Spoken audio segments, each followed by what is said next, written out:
Post. Instagram. Oh wow. Okay, let's have a look at this. Yeah, at first I thought it was real, but then like actually started doing things. I'm like, oh, that's not real. That makes me sad. Yeah. Holy fuck. Wow, is a really convincing video? One of the obvious things that proves it's not real is the fact that Ori is on it, which I know Ori is coming. Ori is on Switch right now as well as Xbox, but there's no way Ori would ever come to PlayStation. Yeah, that's pretty awesome. Holy shit. Although I think the screen would annoy me on it. It's so cool though. Jesus Christ. Yeah. Oh yeah. Yeah. No, I wish it was real. Yeah. If you could turn the screen off, I wish it was real. Yeah. Cool. So, Zeke, didn't you have a separate topic for the Random Shit podcast? So the one I wanted to talk about was like game collecting and stuff like that. Right. Okay. But seeing as though like it's the first time we've talked in a couple of months, we should like, what have we been doing in this time? Like, what games have we been playing?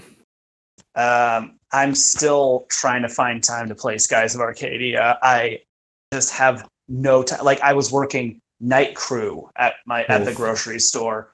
So like I get off work at 6 a.m. and then I go to sleep and I wake up at 3 p.m. and I'm like, okay, now I need to shower and eat and make my bed. And then, oh wait, I gotta go grab dinner now and then head back to work. So what's it like working at a grocery store in this day and age? Shit. Well, what do you let's do? see. What do you do, Michael? Well, it's changed. I used to be a bagger, and they changed me to night crew where I would restock things. But then this short, angry guy who isn't even my boss, but is like one notch below my boss, kept blowing up on me about stupid little things and then saying I was being written up, but then never physically giving me any write-ups. And then the store manager switched me back to day shift to keep a closer eye on me. So if I fuck up one more time, I'm fired. So right now I'm just clean. So right now I'm sanitation. I just clean up. I clean things. Do you have to wear like go around masks and shit? Yes, and with my beard, it is very excruciating. Fuck. Yeah. I used to work night fill at one of the grocery stores in my town. For one thing, so our town's fucking weird as hell. We've got like 3 malls, even though we're not even a city. We're just like a large town, and we've got like, we used to have like maybe 5 or 6 grocery shops, which is ridiculous. We used to have 2 of the same that I worked at, and then 2 of another same one, but now it's just 1 each. But the one I used to work at, I did night fill. This was like when I was still in high school. The work was okay, but management was fucking horrendous, and all the fucking higher ups were just complete dickheads. They didn't know what they were doing, and I ended up losing my job because all the people that worked at the old store were transitioning to the new store, and they thought I quit because my manager hadn't put me on for weeks. Oh my god! So they let my job go, and they never told me anything. I found out because my discount card stopped working and I couldn't log into the website anymore. Fucking hell! Wow. Yeah. Jesus. No, I don't. Michael, I don't know how you're like. Even going shopping now is so stressful for me because we have to line up for like an hour outside when there's like 10 people in the shop, and like I will tell you this right now. All the memes about toilet paper, 100% true. Oh, I know. When I was working night crew, whenever we would get a pallet of toilet paper, even if it's one of those like 6-pack that's like barely a foot tall, I'm like, okay, I'm taking this, putting a sticky note on it at a check stand. I am buying that at 6 a.m. Fucking hell. No, I was legitimately worried like the first week of it or so that I was not going to be able to wipe my arse the next week because it was insane. People are fucking nuts. Dude, just use your hand and wash it. Yeah, a curtain will do. Shower curtain. You use the socks that you don't use for wanking. Yeah, that's a good point. or use the ones that I do use. Don't use them like for. It's the apocalypse. You gotta resource Dude, you would be getting your own jizz in your asshole. You would be fucking yourself, literally.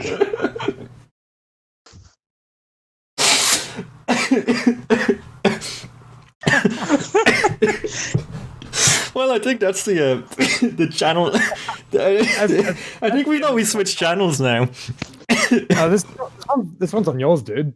Yeah. Fucking hell. But yeah, no. Yeah, no, but yeah, it's stressful going to the shop now. It's weird. I don't know what it's like where you guys are, but it is starting to lighten up a little bit here in the States. Like I just told you, one of my usual retro game shops is opening up. Granted, it's heavily limited hours. It's like 1 p.m. to 5 p.m. Yeah. Yeah, we're like on Gondig. I was going to say it's kind of ridiculous where I'm at the moment because so I'm in South Australia, right? And we haven't had any cases for maybe like 2-3 weeks. So they're pretty much opening everything back up, and people are thinking that life's gone back to normal. Yeah, because like the shopping center's like packed again, and like people are thinking it's over, but it's like clearly not. Yeah, no, we're here. Like okay, it's not over, but everyone that is still like apocalypse prepping or thinking that because people want to go back to work and pay rent and buy food, that they're anti-science or they hate people. I'm like, okay, take a chill, Bill. Get the stick out of your ass, Karen, and calm the fuck down. No, I'm saying like they're like opening up pubs again and shit like that you don't really need. But like the whole reason we haven't had any cases is because everyone was containing themselves. Yeah, exactly. For us, like we're. Sorry, Zeke, I keep interrupting you. Sorry, I was just going to say like even my girlfriend's brother said that some of his co-workers are planning holidays now. Oh my god. That's the thing though. Like, but that's the thing though. Like once planes start flying again, it's just going to start up again. Like what the fuck do they think is going to magically happen? It takes one person to spread it. Like, but here like we're slowly easing things up. Now we have a phase, like five phase thing. So like yes, on Monday for example, like they just started opening up like garden centers and stuff. But like it's gonna be like a few months before we're back to normal. And like people, like I'm diabetic, so I'm like literally supposed to be not leaving the house ever. But I'm just like fuck that, I need to get out. So I will say this, and I'm not gonna make any definitive statement. I'm just pointing this out. The whole reason for quarantine is because this thing spreads so quickly that keeping it isolated it'll burn itself out faster than it can actually make people sick. The only people who really are in that much danger are the elderly and the immunely compromised. Mm-hmm. It's not. I'm not saying it's not. I'm not saying it doesn't exist, and I'm not saying it is that we shouldn't be cautious. But literally saying everyone is going to die if you step outside your house beyond essentials is a little over the top. I mean, obviously, like it's fucking mainstream media. They blow everything out to scare. There is a lot of scaremongering going. Like you can't look at the news. There's never any good news. Like it's always like the deaths are down, but oh no, don't go out. Oh, you'll still die. As soon as you learn what propaganda really is, you just phase out everything mainstream. Yeah. Oh yeah. But no. Yeah, no, I've been living with my girlfriend the last 2 months because like we're literally not allowed to leave the house. But like it's been really cool. Yeah. But it's it's weird. It's weird times. It's what was I going to say there? Shit, I was going somewhere with that and it's falling out of my head. Yeah, no, I live on a main road and like I've never seen the road so empty. It's so creepy. It's just complete barren, and like the weather here is so much better than it usually is, and it's really weird. You have entered the Twilight Zone. All right, so I think we should stop talking about anything that could even be remotely related to politics. Yeah. Good plan, Michael. I'm just going to say that. I'm just going to say this whole situation's reminding me of 9/11. I don't think any of it's real. Anyway, okay, so game collecting. Yes, I've been because of this whole pandemic thing.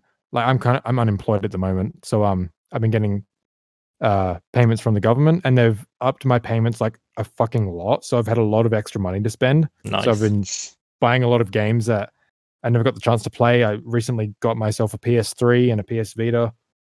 So I'm getting a lot of shit. Nice. I bought a 360 off my girlfriend's brother. My first 360 ever. And I have nothing to play on it. Any suggestions would be great. I haven't bought a new console, but I was given my brother's Xbox One, the Halo 5 edition, because he recently moved with his wife to Texas and wanted to downsize. And because literally every Xbox One game can be played on his VR compatible, super high end, replace the parts every few months PC, he doesn't really need an Xbox anymore. Mm-hmm. But he also gave me, okay, so my brother had two PS3s at one point. One was the very first model with the little door and all the card readers, and he had a PS3 Slim. And then he had the PS3 Slim. I have the model in between the two, the second model the second model PS3, where it looks like the first one, but doesn't have the little door and only has two USB ports. So literally all I need now is this. It doesn't play PS2 games. Yeah, but literally all I need now is the PS3 Super Slim, and I have all the models of that system. Which is honestly not worth getting. They're fucking terrible. Yeah. But I mean, just for collection purposes. Yeah. I think if you open the door in that Super Slim 2 times, I think like as a 2-time limit before it breaks. It just feels so fucking flimsy. It's awful. I gotta be honest. When I first saw that, I thought it was only a model that was given to hotels, because that's the only places I ever saw the Super Slim, in hotels. I remember my friend got one, like really casual, and he just bought a PS3 because it was like the 12 gig, like Super Slim, because it was so cheap. That's the one my family got. 12 gig. And I remember, like, he said put a disc in, so I got the disc, and I was like, where the fuck's the disc tray? How do I open this thing? And he got up and he slid the top off. I was like, are you fucking serious? It's a closet. It's like, fucking hell. But yeah, no, that thing was awful. It's not like Sony to make something that cheap. Yeah, I think the best way a PlayStation's been able to read a disc is the PS2 Slim and the PS1. How it opens like that. The top loader. That's hard to break, and like with age, like the way the discs slide in a PS3 and 4, that's gonna wear out. Actually, with that type of model, it comes with its own problems, because with consoles like that, and this is coming from someone that has a shit ton of consoles, like the GameCube, the Dreamcast, the Saturn, the PS1. Like actually clicking the disc onto that thing, you really need to be careful, because eventually it might crack the actual center of the disc where it actually reads all the data from. And if that, like, you can survive the rest of the disc getting scratched, but if that thing gets damaged, it's unreadable. Fuck. I never actually thought about that. I was just thinking of like the moving parts of the console. I actually modified my original PS2 model. Not my original, it was one I bought, but it was an original model, the fat one, to be a top loader. So like cut like a little pin in the top, nice. And like a little button on it so it would pop up and you could top load it. And you still had the disc tray if you wanted it. It was so cool. I've lost it though, it's gone. It was thrown out for some reason. I still think like actually having a tray come out and then you set it down and then it slides back in. I think that's been the best design for any console. Like the PS2 Fat, the Xbox, the Xbox 360. Just that works better because it doesn't I like smudge a lot more. I like a lot more than everything else, but the thing that concerns me is just it breaking. Because like my PS2, I've had it for like years, so of course it's going to be like pretty chunky. Mhm. But yeah, that's kind of the disc tray. Like I have to smack the top of the console for it to open now, and like it makes such like a loud noise coming in and out. The thing about the PS2 is the laser needs to clean every year about. I tend to think because it stops reading blue discs after like a year or so. My one, so all it just needs like a little swab of alcohol on the little laser just to keep it get back up and running again. But it works every time. That store that I told you about that recently reopened and got a shit ton of PS1 games does offer repairs, and even specifically laser repairs for systems like that. So as long as I still live here, it's not that big a deal, at least to me. It's super simple to do anyway. It's literally like just get to the laser and then just a little swab with alcohol on the little cotton, on a little ear. What do you call the things? Earbud. What are they called? Cotton buds. That's it. Cotton buds. And it works every time for me. Like it literally just needs a little clean, and then it can read everything again perfectly. Actually, I think. Do you remember when I got that Precursor Legacy demo disc and then tried to play it on my on my PS2? I think it's because it's a blue disc and it does. Oh, okay. And my PS2 needs it's a laser fixed or cleaned. Yeah. So that's probably the issue. Nice. Whenever I had problems reading discs, like it got to the point where like even my I had a copy of Jack X that was relatively like really new, and I wasn't even reading that. Whenever my PS2 got to that point, I just crack open the whole thing and just dust it out because it was always just full of dust, and then everything worked perfectly, even blue discs. Yeah. No, PS2 is a sturdy console if you look after it. Oh yeah. Totally. I mentioned this before. You know, okay, I'm just gonna. I know we're just talking about more general stuff, but I kind of want to share my story when it comes to my video game collecting. And like I mentioned before, it all started with the PSP.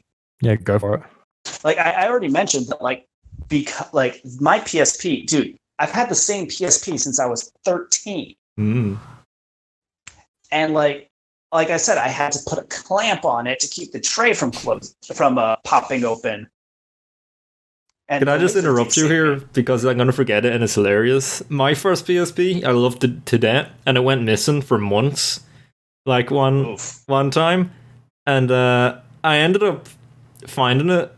Well, I didn't find it. My sister. No, my mother found it in my sister's knicker drawer, where she had. Don't ask. Where she had dropped it and was terrified and hid it for months, and I just thought it was gone missing. Oh God! So sorry, I just need to interrupt with that story because it's hilarious. That is terrific. But yeah, so I've had the same PSP since I was 13, and I mean, granted, I have another one that I use to actually play games on. But that PSP that I had when I was in high school, that I had basically with me every day, and it took abuse. It took constantly playing. And it was powering like a champ until the plastic nub on the UMD tray. Like, okay, I gotta say this. Like, I don't know the differences between what model it has, what number, but the second model PSP, where it's just a little plastic nub to keep the tray closed, that was not a good design choice. I mean, yes, it makes it slimmer, but the tray on the very first model, where you push a little switch and it pops open, that works better. Yeah, no, I agree. The second model where you just pull it out was fucking terrible. It was an awful idea. The first model where you just like press a little button and then it just pops out, that was so much better. But I never thought the PSP, UMD, it's really the UMDs that ruined the PSP's overall design, because it was such a sturdy console apart from that part. Because that part was just, UMDs just sucked. I hated them. I've never used a PSP other than the E1000, which really fucking sucks. Like I understand with like the normal ones, like only the center would open up for the UMD, but with the E1000, the whole fucking back just comes off. God, Jesus. They really didn't give a shit at that point. No. Anyway, so when I was a kid, like the PSP isn't technically where my gaming history started, but it was like a huge milestone for me. So like when I was a kid, my grandma would get my brother and I the new Game Boy models and Pokemon to go with it, and like a Mario game to share.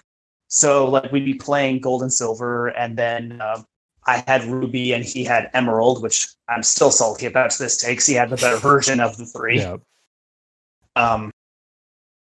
And eventually we got a PS2 and a bunch of games for it, and we were just having a grand old time. Eventually, my brother wanted to. Eventually, my parents got me a DS Lite because I wanted to play the new Pokemons, because my elementary school had these promotional posters and bookmarks for Diamond and Pearl, and upon seeing Palkia on the bookmark, I'm like, that looks so cool. I want that Pokemon. So I got a DS Lite and I was waiting patiently for Pokemon to release, not really doing anything with it because there wasn't really a ton to play on the DS at that time, at least none that I knew of at the time. And for some reason, didn't occur to me to plug my Game Boy Advance games into it. I don't know. I was really dumb. But then my brother wanted an Xbox 360. He took all of our PS2 stuff, the console, and all of our games, sold that shit to pay for a 360. Jesus Christ.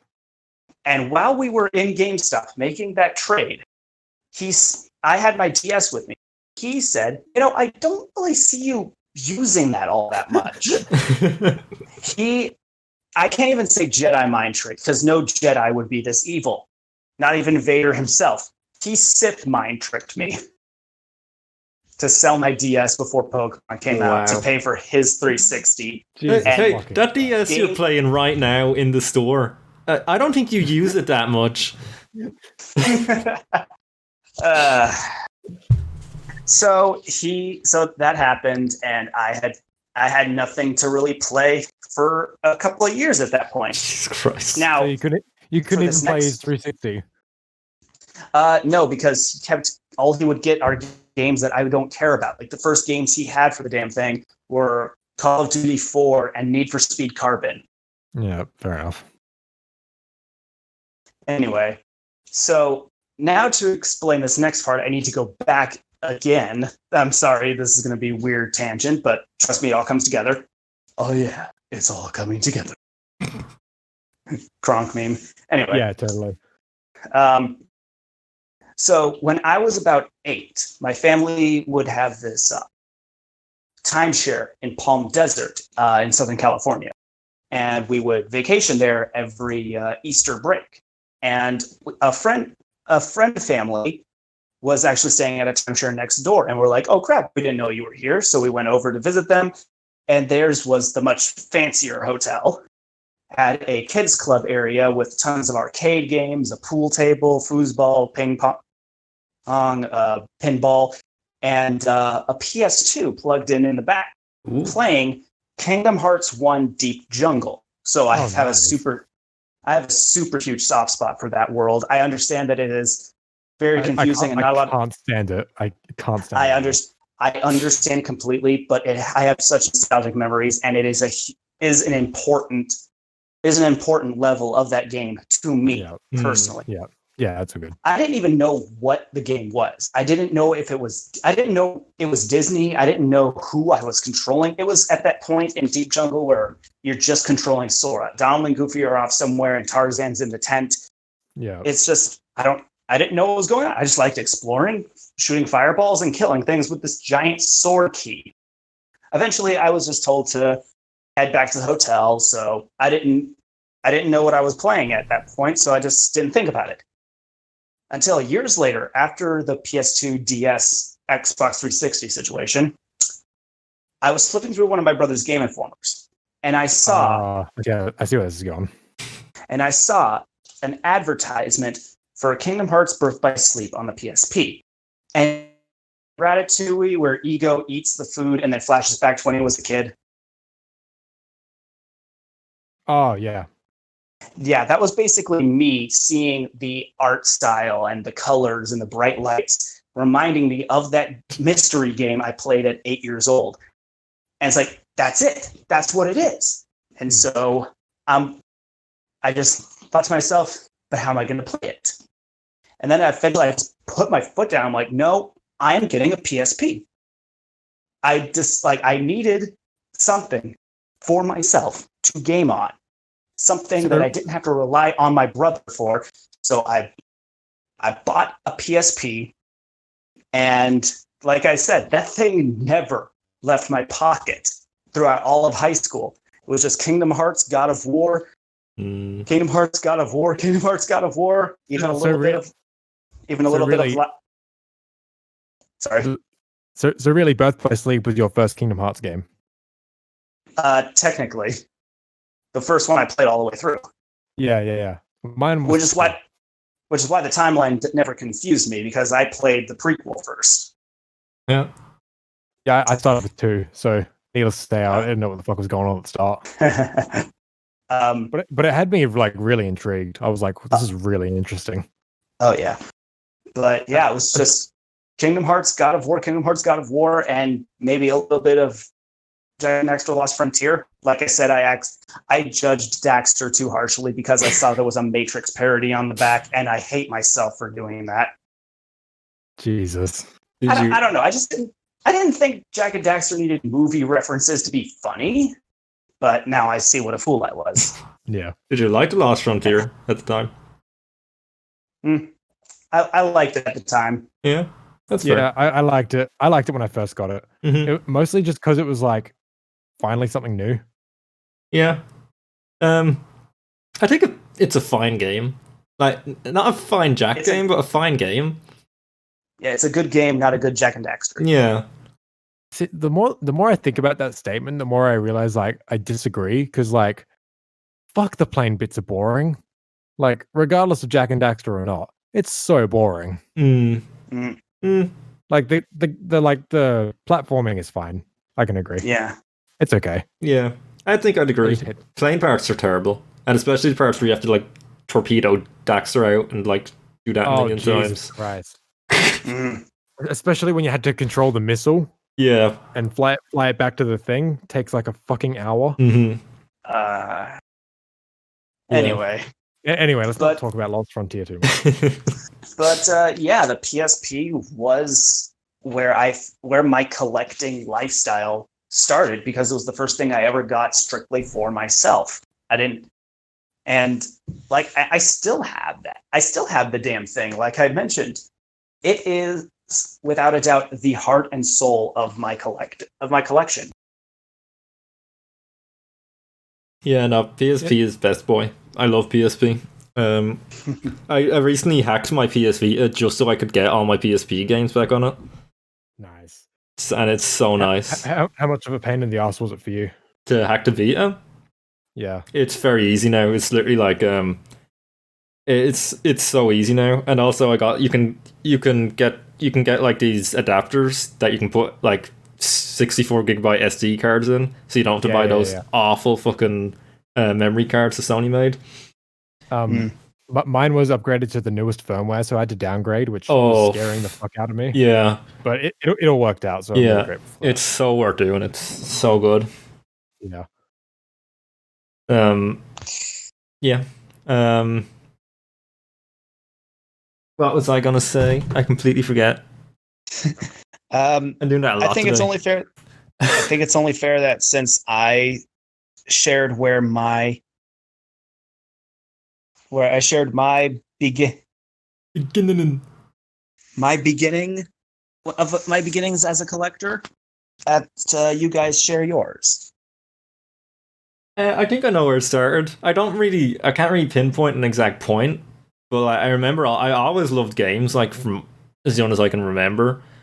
But I think it really started like the first time I actually bought my own console was the PS3. Um, because I had every console bought for me, but I didn't like actively start collecting until I got a PS3 with my confirmation money. And so Irish. But yeah, no, I bought that was the first console I bought, and I still have it. It's still my main PS3. Actually, it still works like a horse. But yeah, that's when I started actually collecting games and just getting what I want. But lately, I've actually become more lax with it because before I was really anal about having everything in order and everything had to be in good quality, pristine quality. But now I don't even give a shit if I see stickers or something, and I'm like, oh, I'll just leave them on. Fuck it. No, I'm getting much more lax about it. I didn't even get the Jack 3 or X Collector's Edition because I didn't have the money, which I can't believe, and I really regret now. Actually, I should have just starved for the month and got them. but yeah, You'll be surprised. Well. You'll be surprised how little food you actually need to survive. Yeah. But yeah, no. I don't know. I think another part of it is that I'm running out of room, and I just need more shelves and a bigger place before I can like start getting more games. And I think it's just like an accepted part of life that gamers are going to be spending their retirement fund on nothing but bookshelves. Mm-hmm. Well, think of it this way: most people invest in real estate. we invest in like discs and plastic cases. Yeah, there you go. But yeah, no, I'm thinking of getting back on it though. I think I will. I think I'm just burnt out really. Which sucks because it happened around the time the fucking Jack Collector's Edition has come out, and I think I'm gonna regret that for the rest of my life. But oh well. I mean, if you keep on it, you'll find one for fairly cheap. Like, yeah. I see Jack X fairly cheap. Okay, yeah, maybe I'll look into it. Yeah, even though it hasn't shipped yet. Yeah, eventually I'm gonna just hop onto eBay or Amazon and see who's selling those collector's editions cheapest. Yeah. Well, other than that, yeah, no. What about you, Zeke? So when I first started collecting, it was so when I first got a job at 16, I it took me a little bit to realize wait, I can make my own eBay account, and my life went downhill from there. So I started because I'd never really bought many games. All my consoles were bought for me. As a kid, really the only games I'd ever play were Jack and Ratchet because they were really the only ones I had. Mm-hmm. And a couple other platformers. But I started buying a heap of RPGs because I was super into Kingdom Hearts and Dark Cloud at the time. So I was I want to play some more RPGs. Oh, and stuff like Chrono Trigger as well. So I bought a bunch of the expensive ones. I tracked down Persona 3 Fez, which is super expensive PAL. I got the Xenosaga trilogy. I got I love those games. Yeah, I got Rogue Galaxy and Odin Sphere and all that. You need to play Odin Sphere, please. Yeah, I will. I'll get there. I would actually recommend. Actually, if you like the Vita so much, I would recommend playing the remake that they released for PS3, PS4, and PS Vita. I have that on PS4, so I'll get around to it. But yeah, I was buying all these super rare and cool games that I wanted to try out, but I just never got around to actually playing them. So I ended up selling most of them at some point because I was really in need of money. But that's also around the time I really started getting into collecting Jack stuff. Because I was seeing some people's collections on Facebook and stuff, how they have every single Jack statue and all these cool stuff. I'm like, damn, I want all that. So I started getting really obsessed with collecting Jack stuff. I've let up on it a bit now because I've collected most of the things. The only things I have left to get are all the $1,000 items, the statues and the press kits. Those fucking statues. I wanted them so much when they came out. I was like, I will do anything to get the money for this, but I never got it. What was that? I was 12 or 13, so yeah. What was that like? What was that like 15-year anniversary precursor orb statue? There was a Jack and Daxter 10th anniversary precursor 10th orb, and there was a Naughty Dog 30th anniversary precursor orb. So there's fucking two, and I can't get either of them. Did they ever make a Jack Tree statue? Actually, I have both of them. There was only two, but they were only given to developers and stuff. Oh, I could be remembering this wrong, but wasn't there like some like special edition release of the Jack trilogy where it came with one of those precursor orb statues in a big box? No. Or am I just remembering that wrong? Because I swear I saw something like that. No, I've never seen anything like that. Mandela effect. Yeah, just like the orb next to the chair in the prison. Yeah, exactly. In France and places like that in Europe, there was a thing called the Jack Triple Pack, where it was like just the trilogy in like a box set in like a really cool box. Oh, kind of like the Daxter Agent Clank dual pack. Yeah, exactly. When it comes to the Jack collection, I've kind of slowed down because there's not much else I can get. But I've started, because I've got like a lot more money lately, I've started collecting more games and I've actually started playing them because with my channel I've been trying to branch out to other stuff other than just Jack and Daxter. Mm-hmm. Like I did a video on Klonoa, which is a new series I just started and I'm fucking in love with. I just finished a video on Dark Cloud, which I'm going to put up soon. Nice. I need to. I'm such a backlog of your videos, man. I just need to watch them. If you're just watch any of them, if you're gonna watch any of them, watch the latest one I've uploaded because that's like my best video I've done. Okay, cool. Yeah, there's just like a ton of them in my watch later, and I'm like, I'll get around to them, but yeah, I'm just too busy doing nothing else. It was just the quarantine effect.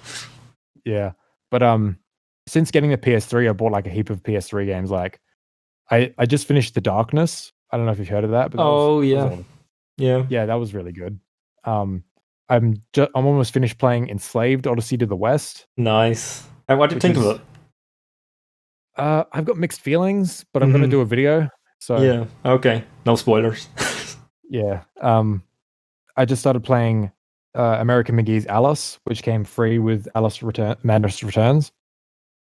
Wait, how is that still available? Because that was a download code only, wasn't it? Yeah, so it was a download code only. The copy I got wasn't redeemed for one, but you can just download it on the PS Store for free. Nice, which is pretty cool. Also picked up stuff like Mirror's Edge, which I used to have on 360. Yeah.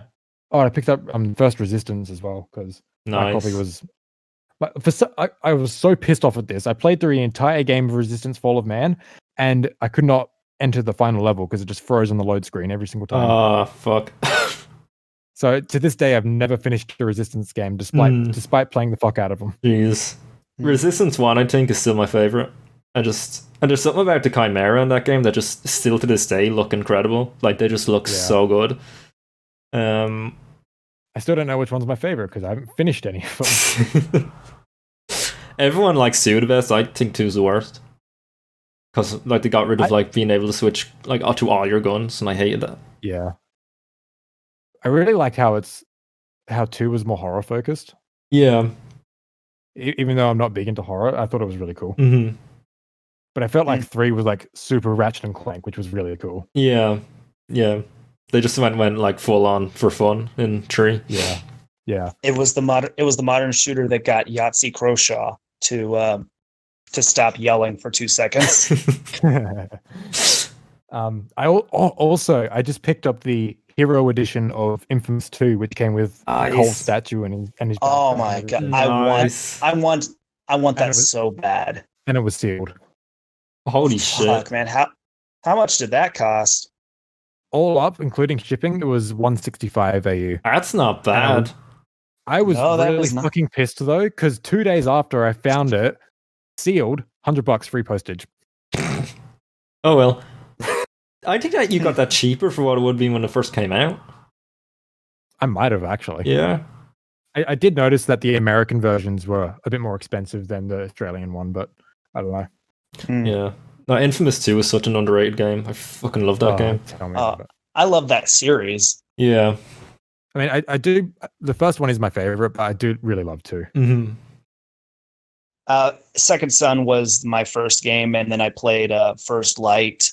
I even bought a PAL physical copy, and I can definitely say 1 and 2 are better, but that doesn't make Second Son or First Light any worse. Totally. Yeah. No, 2. I really hate it.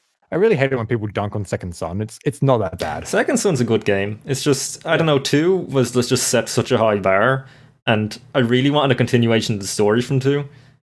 Like, well, I feel as hard as that would have been to do.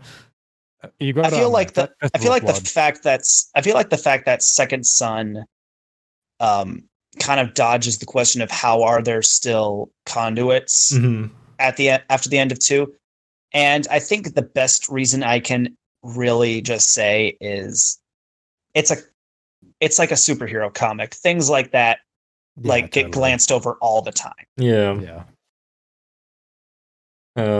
Yeah. But I'm still, like I mentioned before, I'm still desperately trying to find time to play Skies of Arcadia, and I'm probably not going to finish it by the time Destroy All Humans remake comes out. But as soon as that game comes out, I don't care what my schedule is. I don't care if my roommates want to go smoke in the garage and play Cards Against Humanity. I am going to lock myself in my room and vaporize people and rip everyone else's brains out through their asshole. Nice.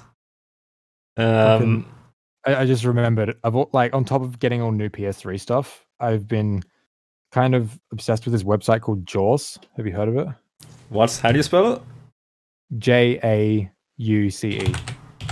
Jaws. I've never heard of it. Oh, it's one of those Japanese import sites? Yeah. Oh, nice. So I've bought from there before. I got every High School DxD light novel and a Korean copy of Daxter from there. Nice. So shipping was up the fucking ass because of how heavy the books were. I have actually heard about this. Yeah. Yeah. I didn't want to use it anymore. Yeah. Yeah. But recently I found like a Japanese Jack and Daxter poster. I think it was like a poster they put in the store. So I was like, fuck, I gotta have that. So then I was like, oh, what's some other stuff I can get while I'm here? Because shipping isn't as bad as I thought it was. And I just keep adding to everything that I'm going to get. Like, I bought so many fucking things from it. Don't they take it into their warehouse and then pack it again just before they send it to you? Yeah, it's one of those. Like, the website is fucking terrible because of how many fees there are. Like, there's a fee for putting money into your account. There's a fee for winning an auction. There's a fee, like, to get it shipped to the warehouse. It's ridiculous. Well, it is, I think, the easiest way to import stuff. Totally. Like, as opposed to, like, fucking sifting through Japanese. I've done that for fucking hours because I've been scouring everywhere to find a Japanese Jack 2 demo. They're so fucking rare. Yeah. The Japanese Jack, I'm still trying to find Japanese variants for the Jack games because, well, the Jack 2 cover in Japan looks bitchin'. I found them all on eBay, dude. I'll give you something to help out. But I also still need to get the PAL variants because I'm still working on regional variants before. Jack X da Costa. If you type that into eBay, you'll find searches a lot easier. Nice. That's how I got all my Japanese copies from eBay. I'm just getting audio cables. And a Farm Jack off-road ATV 4x4 car jack, 3,000 kilograms. Brilliant. That's the Irish eBay for you. Hold on, let me see if it still works, because I'm pretty sure that's what I used. Oh, apparently not. I'm just getting cables as well. Maybe if you drop the C. Oh yeah, that would help. No. Oh, there we go. I got Jack X. Yeah, so did I. Project Snowblind. Anyway, that's what I used back in the day to find it. I'm not sure what's going to work anymore. But yeah, Japanese copies aren't too hard to find. Feeling happy in my head. But the last few things I bought off Jaws was a PC the Japanese PC games of The Legend of Heroes: Trails in the Sky. Oof. You guys played Damn. those? I haven't. Nope. Nah. Well, I think they'd be right up your alley, Michael. They're really good RPGs. I don't know. I've been dying to talk about this with people, but I don't think either of you care. But have you seen The Last of Us 2 leaks? I've seen no. I've seen videos covering them. Yeah. I haven't seen the actual leaks, but it's just like that's fucking hilarious. Fuck's sake. I'm someone that actually liked The Last of Us, and I was looking forward to this game. And it's just Well, what about now? Yeah, no. I'm still probably gonna get it for the shits. Just to see.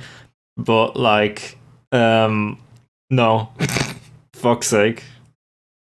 I mean, But honestly, I wasn't one of the people who jumped on The Last of Us because I was 12 when it came out. I was kind of bitter about Jack and Daxter and everything. But like from what I have played, it's like it's got like a great story and everything, but like gameplay is just like gameplay, I don't know. I thought the same. I used to, but I'm playing it again, like right now. And I don't know. I think the gameplay really works well for what it is because it's just so like in your face and like it's so like rough and deep and like it is very rough. Like the animations are the worst Naughty Dog animations ever. But I think that was done intentionally though. The bad animations, like just to kind of mix in with the more gruff and overly apocalyptic environments. Makes it feel heavier. Yeah. But no, I do like the gameplay of The Last of Us because it is like very like just grounded. But I just hate how much walking there is. Yeah. Oh yeah, that's annoying as fuck, especially on second playthroughs. Exactly. It's fine for the first time, but I just wish it gave you an option to go faster when you're playing through it the second time. Anytime I play a new game, I always think, am I going to come back to this as I'm playing? Yeah. And yeah. Yeah, no, that's a big. It's for all Naughty Dog games now. That just annoys the fuck out of me. Yeah. But yeah, no, I saw what they were doing with The Last of Us 2. Like how I saw them slowly fall after Uncharted 4. Like Uncharted 4 was okay, but then the DLC kind of thing for it. I still haven't even played Uncharted 4. No. Yeah, you're not a fan of Uncharted, are you? Anyway, are you? So it's probably not. I haven't even played any of the Uncharted games. No. Yeah, 4 is just more the same. So if the other ones don't really do much for you, then 4 won't really. Yeah. But yeah, no, but with the DLC kind of expansion thing for Uncharted 4, I really saw like where they were going towards with the whole SJW pandering thing. Was it actual story DLC for Uncharted 4? I thought it was just multiplayer. No, it was story DLC. You played as Lost Legacy, right? Yeah, Lost Legacy, yeah. But yeah, I just saw where they were going, and it was so pandery, and I was like, "Oof! If they keep this up for Last of Us 2, it's not going to go well," and that's what happened. Yeah, that's what I first thought when I saw the trailer for Last of Us 2. I'm like, "Oh, come on!" Yeah. Either this character is just going to be like a one-off at the very beginning of the game, or maybe they'll actually do it in a mature, realistic, have this lesbian couple argue and, treat each other like actual people, not these perfect little exemplars of how a relationship should be rather than how relationships actually are. Yeah. This is going to sound super weird, but freaking Garnet from Steven Universe, Ruby and Sapphire, they argue, they disagree, they're complete polar opposites, and yet they still feel like they care for each other, like they actually have a connection, they have personalities. That is how you do it, not just have them kissy face, but they're two girls. Mm. Mm-hmm. I get the feeling. I really hate Naughty Dog's not going to do that, though. Yeah, same. I really hate Naughty Dog's whole attitude with this as well. Like Neil Druckmann's just like, if you don't like it, don't play it. Yeah, it's like, wow, that's it. I mean, that's how they've been doing this shit with Jack fans. Like, I should have seen it coming. Wait, what? Neil Druckmann's just like, if you don't like it, don't play it. Mm. It's like, really? Yeah. How about you just like... honestly, I don't see how this even fits in with The Last of Us. You know what I mean? It doesn't. It's not even... I mean, it's going back to the Jack 2 argument. Like, it's not really a Last of Us game now. I mean, it is, but it's like it's going to be so different. But it's just annoying because it's so obviously pandery and like pandering to a certain group that isn't even going to play the game. That it's just like, it's so fucking frustrating. Like, and I saw a comment. I saw a comment that made a really good point where it's like, they took Ellie, who was a strong character, and made her a strong female character. Yeah, exactly. Yeah, I think that's the biggest problem. Here's another thing, like referencing another Sony game that did a certain thing well that I wish Last of Us 2 would do. Horizon Zero Dawn.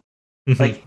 Like you said, a strong character instead of a strong female character. Like, Aloy is an amazing character. That game has an amazing story that has nothing to do with the fact that you're playing as a girl. Like, and in fact, even all the stuff that could have seemed like feminist pandering, like, her tribe is led by 3 women. They're called the matriarch, except, well, one, the tribe is equal parts men and women, and they all have equal roles. Mm-hmm. In fact, and Aloy is not hated because she is a female who wants to fight, like the hands of lesser writers would probably make it. And in fact, one of the things that makes me laugh my ass off at people trying to say it might be pandering, and I would love to see the social justice warriors try to either get mad or justify it, but the one matriarch that hates Aloy most of all is the black woman. So what? Is it feminist or racist? Mm-hmm. Yeah. No, I just finished the first Tomb Raider, which, by the way, the first the reboot, which I didn't like at the time for some reason. I think it's because I was Uncharted fanboy. And it's like, I was just copying Uncharted, even though Uncharted copied Tomb Raider. So stupid. Yeah. It's so weird. But I just played it again recently. I was like, that's a fucking fantastic game. Like, it is a brilliant game. And but the one problem I had with it was Lara Croft is just such a fucking, like, I'm a woman. Yeah. Like, and I was like, it seems like a lot of people's idea of a strong female character is they have to go through a lot of shit. Yeah, exactly. Like, but, once again, I point to Aloy as doing it correct. Yeah. I point to Kat from Gravity Rush. I still need to play that. I've got both games, actually. I still need to play those. The first game frustrated the fuck out of me, but I just ordered the second one, and I hear it's a lot better. Yeah. Andrew's been trying to get me to play that for fucking ever. I have it on Vita downloaded, and it's like, I still haven't played it. I've heard nothing but good things about Gravity Rush 1 and some things of Gravity Rush. I haven't heard as much about Gravity Rush 2, though I still hear it's really good. But I've heard nothing but good things from 2 of my favorite YouTubers, Scott the Waz and Alpha Omega Sin. Mm. When it comes to like a story in the world and everything, I think it's really great. I think the characters are really lovable as well. It's just I hated the emphasis on combat and how finicky it was. Okay. You know what would be really fun? You know what would be really funny is if you were to take, like, just one last thing about the dumb pandering situation in modern entertainment. Take all of those dumb pandering characters, but then take the actually good, well-written, strong characters that just so happen to be whatever people want to be pandered to now, and have them beat the shit out of the poorly written, obviously pandering ones. Like, could you imagine freaking Aloy, Kat, Aqua, and just all, like, anyone else we can think of beating the shit out of Captain How is Marvel? We can't even think of many. Well, I can reference a couple, but they would be from games that you probably don't really know about. I mean, I could also reference I can reference characters from Odin Sphere, but neither of you have played that yet. Yeah, fair enough. Yeah, but that's the thing though. Like, in popular media, there aren't many that people know about. Like, I mean, in popular media, who knows who Kat and Aqua are? That's true. Here's one. How about Black Widow and Wasp? those two, I feel, can kick the shit out of Captain Marvel. Why? It's not because they have the best superpowers, but it's because they don't take shit and they also don't hate people. Mm-hmm. The only MCU movies I've seen is Iron Man and Spider-Man, and I have a lot of strong feelings towards those Spider-Man movies. I hate the MCU Spider-Man movies, I'm going to say it. What? I hate them. I thought Homecoming was fine. It was inoffensive, but fuck me, I just can't stand them. Sorry, Michael. Oof. Well, don't apologize to me. You're the one who's going to have the comments section. Yeah. Dude, I got a whole shit posting channel of Raimi memes. Exactly. I got people on my side. He's the Rami army with him.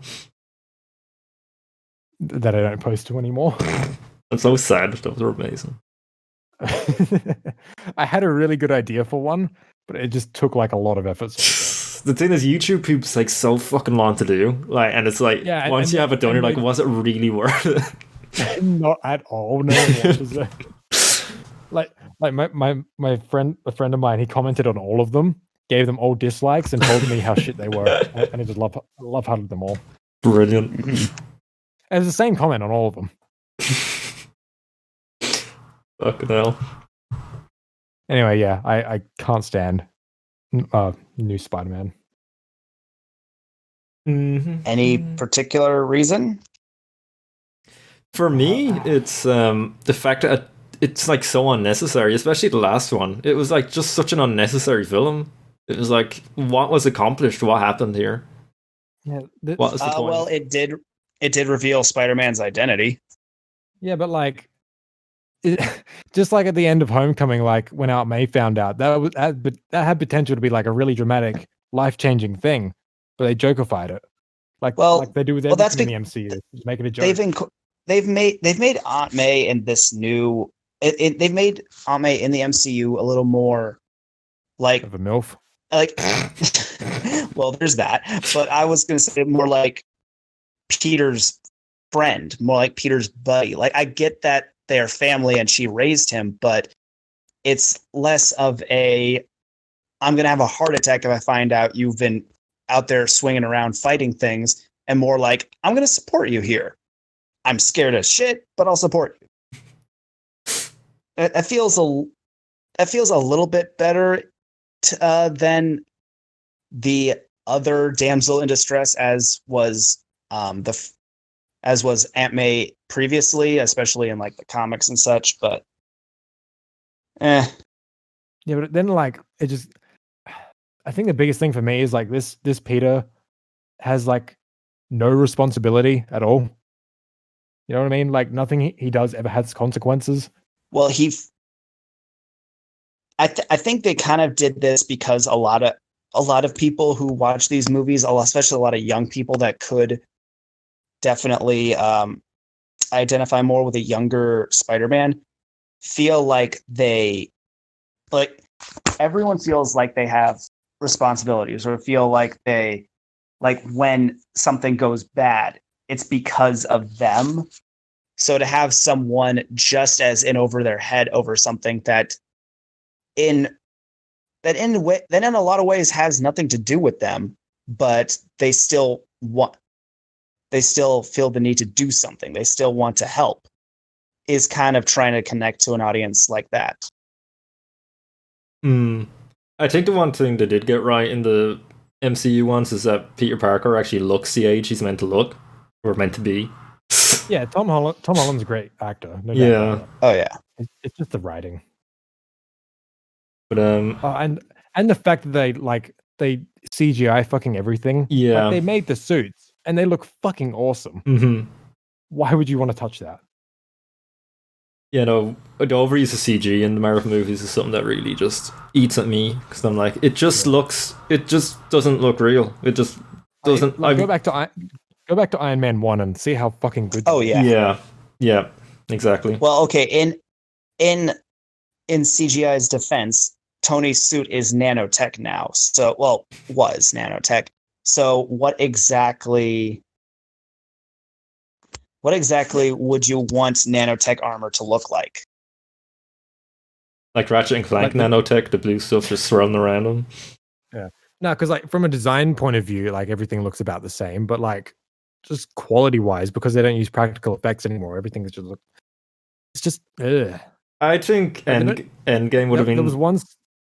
Yeah, go on. So I think Endgame would have been so much more impactful. Like that final fight scene would have been so much more impactful if they'd done it Lord of the Rings style and actually built a set for it.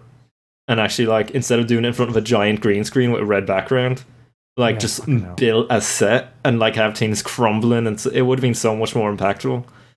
And to me, it fell a bit flat because it just looked a bit, like, barren. Okay, I have to severely disagree with you on that. Okay. I agree that it would have looked more awesome, but as it is right now, I'm sorry, but my jaw is popping up somewhere in China. I'm not saying I did like it. I did actually like Endgame, which is because I usually like find most Marvel movies really boring, but Endgame I did really enjoy, and I did like the final scene. But I just thought if they just would have built a set, it would have just added so much to it. And I mean, as long as they don't have the money, they're the highest grossing films in the fucking world. Like, come on. I really don't get that. I saw this screenshot of Nick Fury on set of Far From Home. The scene where like he shoots a dart into Ned's neck when confronting Peter. Yeah. And that scene, he's just in a room sitting on a chair with a gun, right? But the room is completely green screened, and his gun wasn't even real. Why would you? Like, what's the point? Why? Like the gun was only like half a thing as a prop, just so they could CG over that. Like, come on. Okay, that is, yeah, that's weird. Sorry, we're just banning on the Marvel movies. Sorry, Michael. Yeah. Then you go to the Raimi movies and see how they handled their practical effects, and it still looks fucking amazing.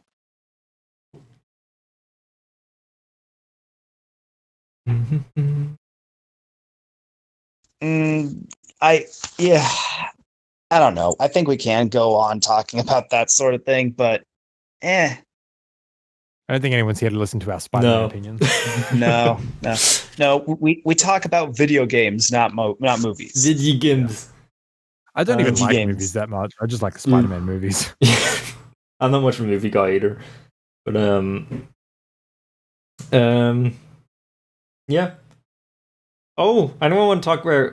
We mentioned it earlier. I don't want to talk about PS5 stuff. Or you burnt out on the PS5? I mean, there's not much to talk about. They've given us a controller. That's about it. Yeah. Okay.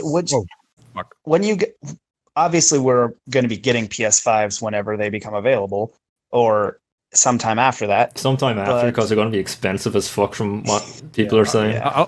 I'll definitely be waiting until like it's the one game that I need to get. Yeah. Then I'll consider. If a new Ratchet is announced for at launch, I'll probably get it. But that's about it. I'll still wait for that. Yeah. I hated the reboot. But question: what?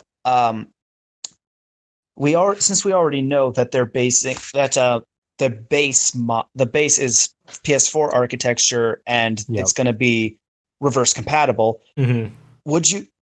Would you guys like shelve your like either sell or just put it on the shelf your PS4 to play PS4 games on the PS5, or would you keep them separate? I will. I'd probably just shelve it. Yeah, I'd shelve my PS4. I think I'd still want to be able to see it, but I wouldn't want to wear and tear it. It's the same with like I've got a PS1. Like I have a PS3 and a PS2 that can play all of them, but still got a PS1. Yeah. I mean, well, okay. When it comes to PS2 playing PS1 games, I keep the PS1 to play PS1 games because I also have an old CRT that PS1, 64, Saturn, and Dreamcast games look better on. Mm-hmm. And it's more of an authentic experience. So I'm keeping it like that. But with the PS4 and PS5, I might just shelve the PS4, if only because I only have so many spots on my HDMI switch box. Yeah. I think hopes are gone out the window for it being backwards compatible with everything. Fully backwards, yeah. Those makes me rumors, so sad. those rumors got me so excited, and I really shouldn't have. That would have been the perfect system. Yeah, what you wanted out of the PS5 in that video, Mike, I could not agree more. Like I would have wanted all the discs compatible. I would have wanted a little card slot for Vita games. I would have wanted a UMD tray like off to the side for PSP games. As completely impractical as it would be. Exactly. Just make this ugly, disgusting box with things hanging out of it, but fuck it, I want it. You know what? If they just did adapters for UMDs or Vita cards, that would have been fine. Yeah. Oh yeah. But and actually, if that is what, like, I kind of wish that is what they would have done. Okay. If this isn't the last PlayStation console, which I'm going to explain why I say that in a minute, but if this wasn't the last one, then okay, I'm fine with it not being completely reverse compatible with everything. Yeah. But there are rumors about Apple absorbing Sony. Excuse me. Oh no, don't say that. Oh yeah, fuck. I guess I'm getting an Xbox. I guess I'm taking a loan out for adapters. Well, we don't know when. Well, we don't know if / when that's going to happen. So more than likely, hopefully if it happens, it doesn't affect the PlayStation brand. But like if it actually does happen, like if Apple absorbs Sony, then just I hope the PS5 goes out with a bang. Yeah, I really do hope this is I mean, it's not in some, like, I don't want to do the whole Xbox thing comparison because I hate that. It doesn't matter. They're both consoles that play games. PS5 is going to have the better games, like, guaranteed, because Xbox has no games and they put all their games on PC anyway for some daft reason. But with the PS5, they have the developers, not Naughty Dog anymore. I think Naughty Dog gone to shit now, unless they get new management. But they have so many like developers that are so talented that can make so many incredible games. I think it's just going to be PS4 again, but just all these amazing exclusives, and then the third parties that just, you know, you get all your third parties as well. That will be good. I really don't see there being too much of a difference between PS4 and 5, aside from like the SSD and how that's gonna increase, like make everything better. Yeah, but like in terms of like what we can do as a medium, I think we've kind of peaked. That unless VR really starts to take off, I think this is really the tipping point. Actually, that's one of the things I wanted to talk about in a random shit podcast is discussing VR, and mainly the fact that if VR is going to become more mainstream in the future, it should be an addition to traditional gaming, not a replacement, because there are several genres and entire branches of the gaming industry that are just inherently incompatible with VR. I have a feeling that in 20 years we're still going to be using controllers, but with VR headsets. Because I don't think the whole moving around and like because it's never like it was a thing with the Wii, but everyone who ever got a Wii got bored of that after 2 minutes. I don't think people like moving around with their games.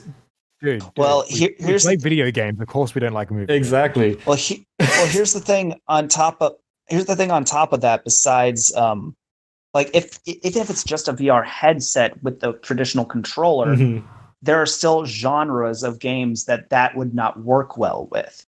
Like, okay, as much as I don't like these games, but sports games outside of something like baseball, too fast and too jittery to be played completely in first person with VR headset. That's going to make people really nauseous. I agree at this point. Playing Doom Eternal in VR. Jesus Christ. Fighting games being switched to first person would have to heavily cut down on the movement system and no over-the-top special move. The thing with VR though is I think it's literally just going to replace your TV. So not every game has to be first person. There is third person VR games. I can see that. So what I imagine is that you put on your headset. You don't need the TV. The console is the headset basically, and that's the future. That's what I envision it. And you still have your controller. You're not doing all this weird fucking movement and stuff. And you can turn the camera now. You just turn your head. Well, actually, I'm not exactly sure how this works, but one of my college buddies who really likes Destiny plays Destiny on his PlayStation VR, where he just lies down in bed with his controller on his stomach and just leans his head back and just plays it, I guess, in theater mode or whatever it's called, where you can play in the headset, but it's still in just a screen. Yeah, it's just the screen. Yeah. Yeah. Yeah. So I could see that. I could see that. Yeah, I'm just gonna. I've never actually used the VR, so. I'm really interested in the concept of it, but again, I think it's just gonna be much more boring than people are thinking it's gonna be. When people like have all these mad setups where you're walking and you have a headset on, like you're in the world, I don't think people are even gonna like that. Like mainstream wise, I think it's just gonna be you're still sitting with a controller with something on your head. Yeah. And that's just how I see it anyway. But yeah. Yeah. Anyone else have anything to talk about? Because I think I'm out. I had something I totally forgot though. It was something to do with PS5. Oh, that's right. Yeah. When Michael was saying like he was thinking that PS5 would be the last PlayStation, I didn't think he'd say anything about Apple. What I thought he was going to say is that eventually PS Now is going to be like streaming will be the future. Yeah. No. I'm on the fence about VR being the future, but streaming games like Netflix being the future of gaming, I am adamantly against. Yeah, I'm against it as well, but I think it's going to happen eventually. Once, like, countries like Australia have decent internet that isn't worse than third world countries. Well, then you know what? If that does actually happen, then that is the little station on the gaming industry train I jump off I never agree. look back. No, I completely agree. I don't want to rely on my fucking terrible ISP to say whether or not I can play games. What I wouldn't... Go on. I was going to say, which is why I'm scared, which is why I really wanted the PS5 to be fully backwards compatible, because I don't know if we'll get a PS6. That's weird to say. It's up in the air. I think if the whole streaming thing does take off, that I think there'll be a PS6, but it won't even be like a new console. It will literally just be a box that you stream on, because you'll be able to stream on everything then, and exclusives will not exist. Like Google Stadia. Exactly. I think if they do it the Game Pass style, though, it's a bit more stomachable. That's a word, stomachable. Where you can just download your games and play them whenever you want. But in order for them to do that, they would need to have a permanent library for me to be comfortable with, because I can't stand when things are taken off and then it's just gone and you can't play it again. So that's the only way, kind of similar to streaming, I'd be able to stomach it. But because there's only so much space on a central server, or there's only so much bandwidth to go around. I remember Netflix had one of my favorite shows from childhood on there, Code Lyoko, and then they took it down. I'm like, bitch. I got so mad. I was mad that they took it down while I was in the middle of rewatching it. And I'm like, if that's how it's going to be for video games, no. Yeah.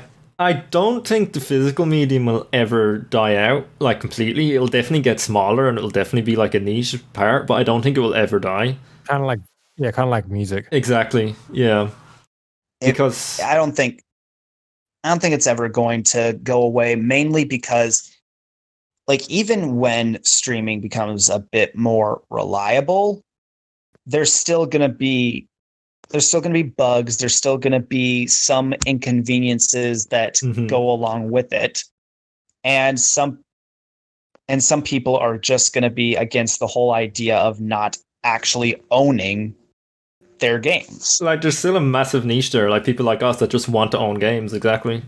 Like we just want to own our games and we don't want any hassle. We just want to put our game in and play it, which now even with physical is getting hard to do because sometimes half the games aren't even on the fucking disc. There's a couple PC games like from Japan that I've bought purely because I want the physical game and I can only get it on Steam. So I bought the Japanese version just to have a physical. Yeah. But yeah. This is gonna sound weird, but I'm actually a little bit more okay with digital downloads. Like, as long as I get to keep them, like, it's not like pay a monthly fee and you get to keep this game on your hard drive. Yeah. Like specifically on something like the Switch or even on the 3DS, downloading games was a little bit easier to stomach because, like, it's not. PlayStation and Xbox are just trying to be computers, but then just completely but because of that, their layout's confusing, and sometimes updates will get rid of certain things. Like, that's why I had to buy a physical copy from PAL of Infamous First Light, because my digital copy just straight up deleted itself from my PS4, and I got mad. Yeah. So, but like, didn't it come out physically over there? No. Fucking hell. But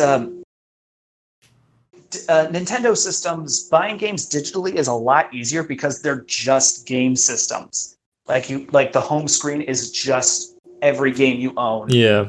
In last played order. It doesn't matter what system updates you have. It doesn't matter how big your library gets. They're all just there.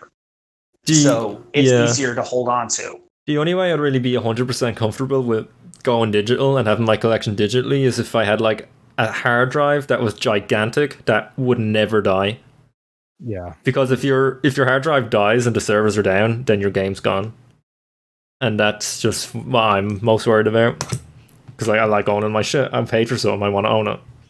So, that's just, if they can make it like a fucking indestructible hard drive, then I'd probably be comfortable downloading the game and owning it. Well, like, actually, this is gonna sound dumb, but I've already downloaded the Panzer Dragoon remake on Switch, and I've already played it. But I still am getting the limited run physical release of it.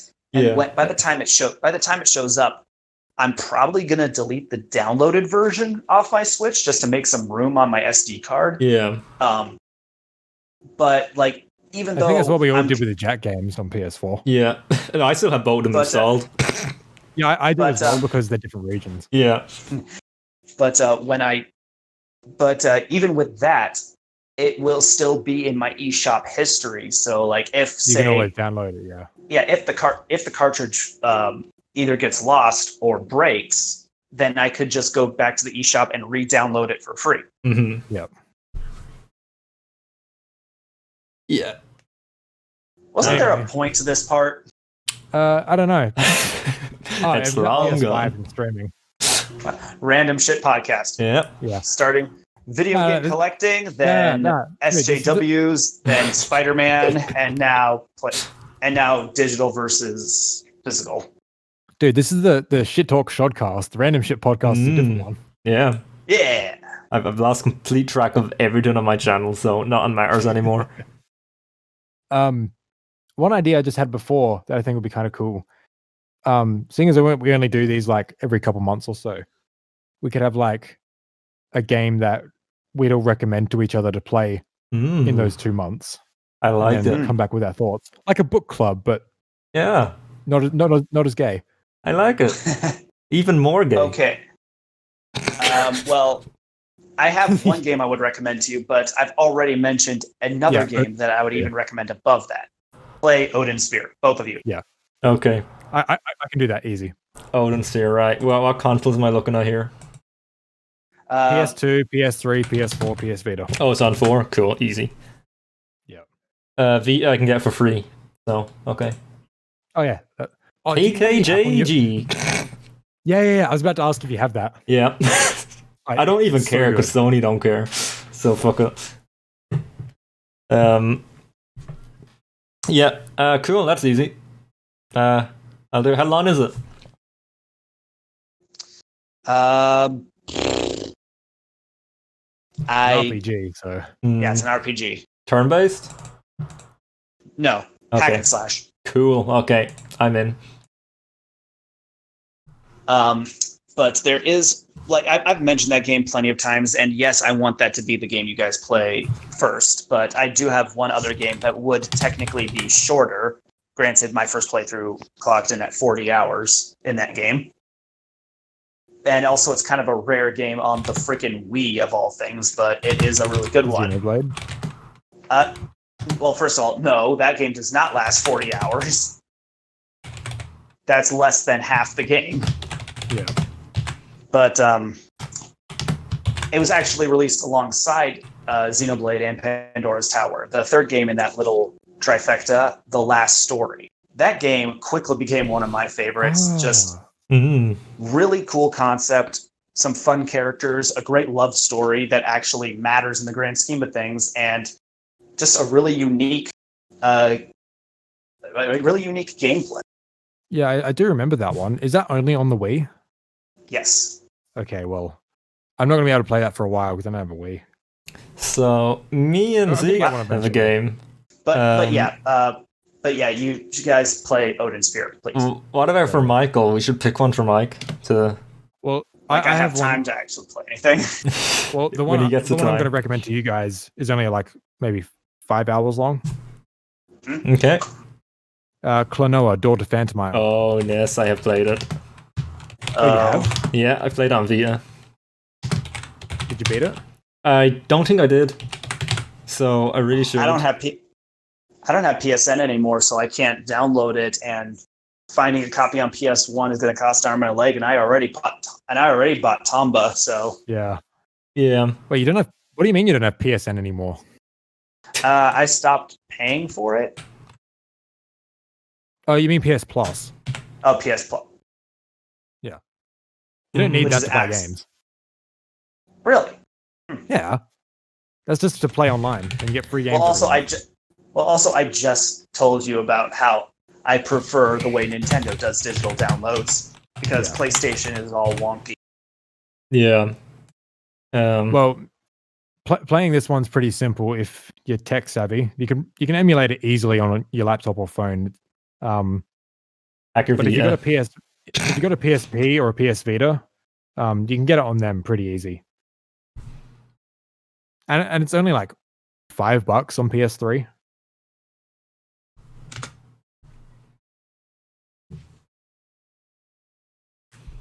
I'll see what I can do, but like I said, I don't even really have time to play the game I am currently playing. Well, this only takes like an afternoon.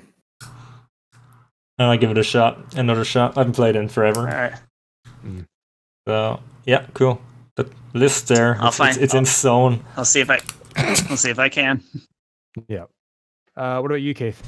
God. Well, have either of you played Dust and Elysian Tale? Nope.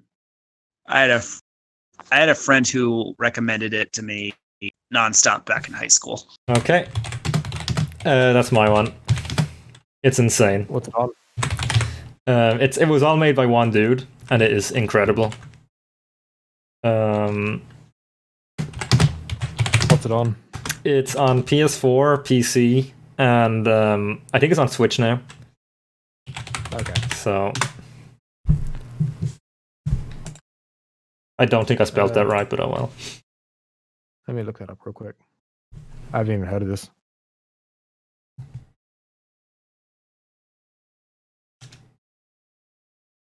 I already like it. It's so good.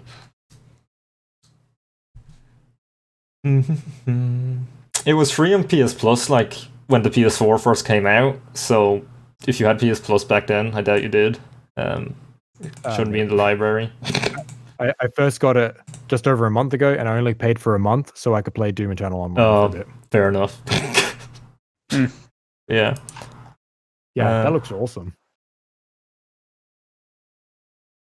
Cool. Yeah, there. How long does that go for? It's long and I've 15 hours for main story, and then if you want to go further, you can get about 50 hours out of it, I think. Okay, cool. So, yeah. Cool. Gamey Club. Month 1. So yeah, I could definitely blast through those. Shame you're working, Michael. I mean, not a shame you're working. You're lucky you're working, but shame you're working. Yeah, shame on you. I have said that. You. I have said that in the comment section of so many live streams that I've managed to catch. It's like, consider this as the time to play the games you want to play. Like whenever quarantine is brought up, and I'm like, yeah. and I just type in this. I just type it in. Easy for you to say. I work at a grocery store. I hate you all. Yeah. Well, think of it this way: if you have time to watch the live stream, you have time to play the games instead. Well, I live in a very tiny house, and it echoes a lot. In fact, I probably shouldn't even be talking right now because everyone is asleep. It's okay. Your BDSM guy's probably still up.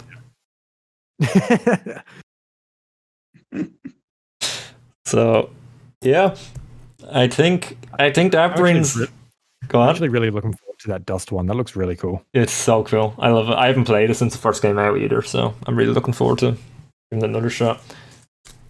But yeah, I think unless anyone else has anything else to bring up, that brings us to the end of another whatever I call these things. Shit Shodcast? Shodcast shitter? I think random shit Shodcast. Podcast. Hold on. Let me go to my Baron channel right now and have a look.